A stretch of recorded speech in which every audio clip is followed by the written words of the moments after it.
کبھی آپ نے سوچا ہے کہ قسمت ایک غریب لڑکی کے دروازے پر خود چل کر آ سکتی ہے، اور اگر وہ قسمت ایک جادوئی شیر کی شکل میں ہو تو یہ کہانی ہے صبر، ہمت اور دل کی پاکیزگی کی۔ بہت دور نیلگو پہاڑوں اور سنہری ریت کے بیچ ایک چھوٹا سا گاؤں تھا جس کا نام گلستان پور تھا۔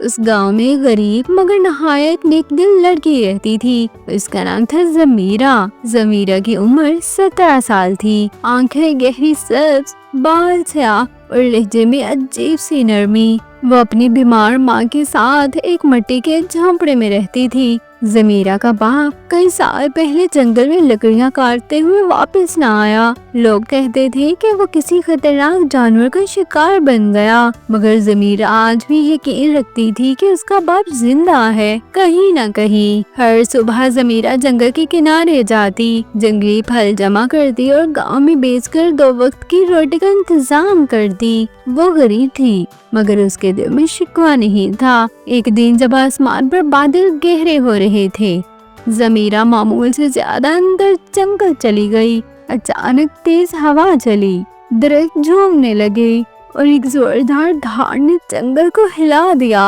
ضمیرہ کا دل کانپ اٹھا۔ جھاڑیوں کے پیچھے سے ایک عظیم الشان شیر نکلا۔ اس کا جسم سنہری روشنی سے ڈوبا ہوا تھا، آنکھیں نیلی آگ کی طرح چمک رہی تھی اور اس کے گلے میں چاندی کا ایک قدیم ہار تھا جس پر عجیب نشان بنے تھے۔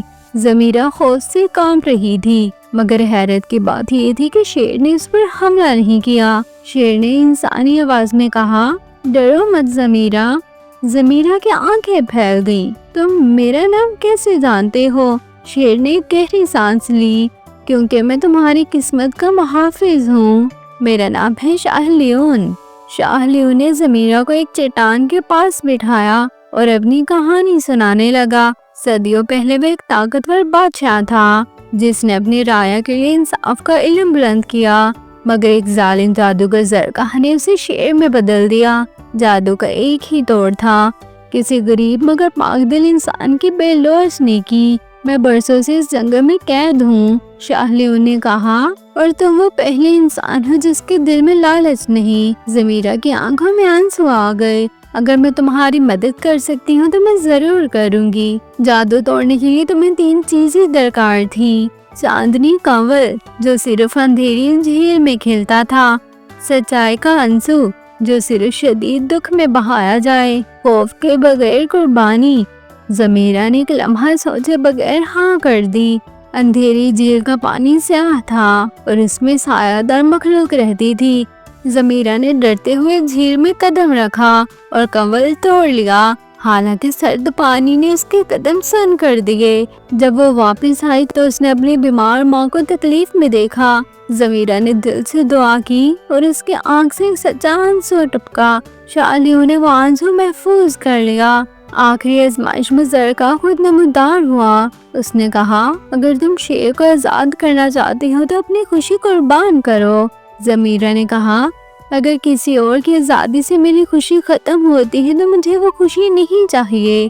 اچانک روشنی پھیلی، زمین لرزنے لگی اور شاہ لیون شیر سے دوبارہ انسان بن گیا، ایک خوبصورت باوقار بادشاہ سنہری لباس میں۔ زرکاہ جل کر راکھ ہو گیا۔ شاہ لیون نے ضمیرہ کو محل لے جا کر اس کی ماں کا اعلان کروایا۔ گاؤں میں خوشحالی آ گئی۔ کچھ وقت بعد شاہ لیون نے ضمیرہ سے نکاح کر لیا، مگر اس کی سب سے بڑی بات یہ تھی کہ ضمیرہ کی سادگی کبھی نہ بدلی۔ وہ آج بھی غریبوں کے لیے ماں جیسی تھی۔ تو اس کہانی سے یہ سبق ملتا ہے کہ اصل طاقت دولت نہیں، دل کی پاکیزگی ہے۔ صبر اور نیکی کبھی رائے گاہ نہیں جاتی، قسمت غریب دروازوں پر بھی دستک دیتی ہے۔ اگر آپ کو یہ کہانی پسند آئی ہو تو دل پر ہاتھ رکھ کر ایک دعا ضرور کریں، اور ایسی مزید جادوئی کہانیوں کے لیے چینل کو سبسکرائب کرنا نہ بھولیں۔